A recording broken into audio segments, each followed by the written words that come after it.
बिहार में खेल को बढ़ावा देने के लिए कई सारी की स्कीम लाई गई हैं, जैसे मेडल लाओ नौकरी पाओ, खेल में छात्रवृत्ति योजना दी जा रही है। लेकिन खिलाड़ियों के लिए जो है इन सब के अलावा जो है एक उन्हें अगर चोट लग रही है, उन्हें अगर किसी प्रकार की टेंशन है, उन्हें किसी प्रकार की सहायता चाहिए, तो उसके लिए मेडिकल भी सपोर्ट की ज़रूरत होती है। तो क्या राज्य में अब तक जो है एक भी स्पोर्ट्स साइंस सेंटर नहीं है, तो उसी को ध्यान में रखते हुए बिहार सरकार के द्वारा ये निर्णय लिया गया कि राज्य में जो स्पोर्ट्स साइंस सेंटर की स्थापना की जाएगी, और इसी को ध्यान में रखते हुए जो बिहार का में जो है राज्य का पहला स्पोर्ट्स साइंस सेंटर की स्थापना जाएगी। और आज के न्यूज़पेपर में जो हम लोग ये आर्टिकल दैनिक भास्कर में आया है, और आज के डेली करंट अफेयर्स में हम लोग जो है इसी के बारे में बहुत ही डिटेल्स में डिस्कस करने वाले कि स्पोर्ट्स साइंस सेंटर क्या है, इससे क्या फ़ायदा मिलेगा और बिहार में कहाँ पे बनाया जा रहा है। आगामी किसी भी एग्जाम में आप अपेयर हो रहे हैं तो निश्चित यहाँ से प्रश्न देखने को मिलेगा। देख सकते हैं, अगर आपने 70वीं बीपीएससी के फाइनल रिजल्ट का इंतजार कर रहे हैं तो ऑलरेडी हमने इससे प्रीवियस जो है 4 साल के ध्यान में रखते हुए इसकी जो है रिजल्ट कब तक आएगी इसकी बात की है, और इसके लिए कटअप भी वीडियो बना दी। अगर आपने नहीं देखा, लिंक डिस्क्रिप्शन में मिल जाएगा, उस वीडियो को ज़रूर देख लीजिएगा। बात कर लेते हैं कि आज के डेली करंट अफेयर्स में हम लोग जो डिस्कस करने वाले हैं वो 2 बिहार के इंपॉर्टेंट घोषणा को करने वाले। एक जो है चिड़ियाघर में जो कुछ बदलाव देखने मिले, कुछ जानवर आए हैं और कुछ जानवर गए भी हैं, उसके बारे में, और दूसरा जो सबसे इम्पॉर्टेंट है राज्य का पहला स्पोर्ट्स साइंस सेंटर। तो स्वागत है आपका अपने यूट्यूब चैनल स्टडीफाई यानी एसपी क्लास पे। और सबसे पहला जो न्यूज़ हम लोग कवर करने जा रहे हैं ये है sports science centre. Sports science centre क्या है, तो ये जो देख सकते हैं बताया जा रहा है कि अगर जो खिलाड़ी हैं उन्हें, आप सभी को पता होगा, खेल के दौरान काफ़ी ज़्यादा उन्हें चोट आती हैं, उन्हें कई तरीके की दिक्कतें आती हैं, उन्हें मसाज की ज़रूरत होती है, उन्हें जो है रिहैब की ज़रूरत होती है। तो इन सब को ध्यान में रखते हुए बिहार सरकार के द्वारा जो है राज्य का पहला स्पोर्ट्स साइंस सेंटर की स्थापना की जा रही है, और ये 15 करोड़ रुपए में तैयार किया जा रहा है। और इसका जो है किसके तर्ज पे, तो जो है हमारा जो केंद्र सरकार के द्वारा जो नेशनल स्पोर्ट्स साइंस सेंटर होता है उसी को ध्यान में रख के किया जा रहा है। क्योंकि जो है हमारे जो मुख्यमंत्री जी हैं और जो बजट में कई बार घोषणा किया गया कि बिहार को जो है एक नए खेल हब के रूप में बनाया जाएगा। इसीलिए देख सकते हैं कई सारे मैच का जो आयोजन जो है राजगीर में किया जा रहा है।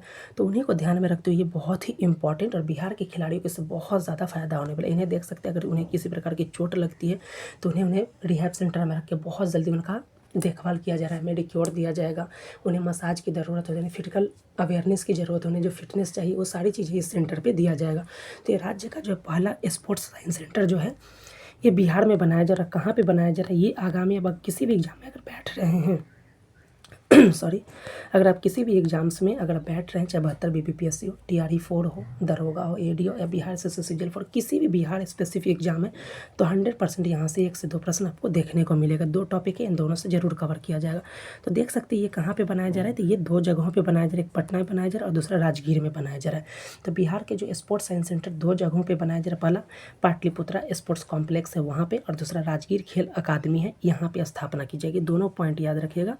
यहाँ पे देखिए दोनों दिया गया है, पाटलिपुत्रा स्पोर्ट्स कॉम्प्लेक्स में और राजगीर खेल अकादमी में जो स्पोर्ट्स साइंस सेंटर की स्थापना की जाएगी। और इसको अगले साल तक यानी कि नेक्स्ट ईयर में जो है क्या किया जाएगा, ये पूरी तरीके से तैयार हो जाएगा। 15 करोड़ की लागत में बनाया जा रहा है और नेशनल स्पोर्ट्स साइंस सेंटर के तर्ज में इसको डेवलप किया जा रहा है। और इससे जो खिलाड़ियों को तकनीकी रूप से काफ़ी मजबूती मिलेगी। इन्हें इसके लिए बहुत ही मायने कि उन्हें जो फिजिकल चाहिए, फिटनेस चाहिए, उसके लिए मसाज की ज़रूरत है, रिहैब की ज़रूरत है, वो सारी चीज़ों को यहाँ पे मिलेगा। और कहीं ना कहीं खिलाड़ियों के लिए बहुत अच्छा होगा, उनकी जो कहीं ना कहीं खेल एबिलिटी को बहुत ही बढ़ावा देगा। और बिहार में कहीं ना कहीं ये नहीं था अब तक, जो इससे कहीं ना कहीं बिहार में और खेल प्रतिभा को आगे लेकर आएगा। और बिहार में कहीं ना कहीं इससे क्या होगा, खेल के क्षेत्र में बिहार और आगे बढ़ेगा। और उसी से एक और इम्पॉर्टेंट है महिलाओं के लिए, और ये भी इम्पॉर्टेंट है, निश्चित यहाँ से पूछा जाएगा। यानी कि जो आर्टिकल में हमने 3 न्यूज़ को हमने 2 बताया लेकिन 3 को कवर किया, और निश्चित ही यहाँ से देखने चाहिए। बताया कि बिहार में खुलेगी महिला फुटबॉल एकेडमी, यानी ऐसा फुटबॉल एकेडमी होगा जो सिर्फ और सिर्फ महिलाओं को केंद्रित होगा। और ये कहाँ पर खोला जाएगा, तो भी राजगीर में ही खोला जाएगा। तो बताया जा रहा है कि महिला फुटबॉल एकेडमी जो है राजगीर खेल परिसर में किया जाएगा। तो हमने देखा कि स्पोर्ट्स साइंस सेंटर जो बिहार का पहला कहाँ पे, राजगीर में, और पटना के पाटलिपुत्रा स्पोर्ट्स कॉम्प्लेक्स में, और महिला फुटबॉल एकेडमी जो है राजगीर खेल परिसर में खोला जाएगा। और इसके साथ जो है यहाँ पे महिलाओं को ट्रेनिंग दी जाएगी, काफ़ी इंपॉर्टेंट है। इसके लिए जो अखिल भारतीय फुटबॉल महासंघ के अध्यक्ष के साथ जो है ट्रेनिंग मतलब जो विचार किया गया, और बहुत ही इंपॉर्टेंट है। उसका जो सेकंड आर्टिकल देख सकते हैं, अगर आप किसी भी एग्जाम की तैयारी कर रहे हैं, 72 बीपीएससी, टीआरई 4 हो, दरोगा हो, बिहार एसएससी जेल 4 हो, बिहार एसएससी किसी भी एग्जाम, इन सब से संबंधित अगर बुक को परचेज करना चाहते हैं, कोई भी बुक हो, मैथ, रीजनिंग, एनसीईआरटी, घटना चक्र, लुसेंट, किसी बुक को, तो डायरेक्टली बुक परचेज करने का लिंक डिस्क्रिप्शन में मिल जाएगा, वहाँ से परचेज कर सकते हैं। बात कर ले कि पटना जू में जो है आपको जो है नए 24 जानवर आए हैं, और ये बहुत ही इंपॉर्टेंट, कितने, तो 24 नए जानवर आए हैं, जिसमें दिल्ली से सफ़ेद बाघिन आया है और हरियाणा के रोहतक से जो है ग्रीन इगुआना और सिल्वर फिजेंट आया। और आपसे निश्चित पूछा जाएगा, यहाँ पे देख सकते हैं कि 24 जानवर है, जिसमें दिल्ली के साथ समझौता हुआ, जिसमें पटना जू को एक सफ़ेद बाघिन मिलेगा। तो आपसे पूछा जा सकता है कि ये जो पटना जू में एनिमल एक्सचेंज प्रोग्राम हो, उसके तहत दिल्ली और रोहतक से जानवर आए हैं। तो ये दिल्ली जू को समझौता हो, जैसे पटना जू को एक सफ़ेद बाघ मिलने जा रहा है। वहीं 6 शंघाई हिरन, 4 सफ़ेद ब्लैक बक, 4 गुलाबी पेलिकन, 4 पेटेंट स्टॉर्क और 1 सफ़ेद बगुला भी शामिल है। इसके साथ रोहतक जू से 2 ग्रीन इगुआना और 2 सिल्वर फेजेंट भी मिलने वाला है, और ये जो है पटना जू में अप्रैल के अंत तक मिल जाएगा। और ये सारी चीज़ें इंपॉर्टेंट है।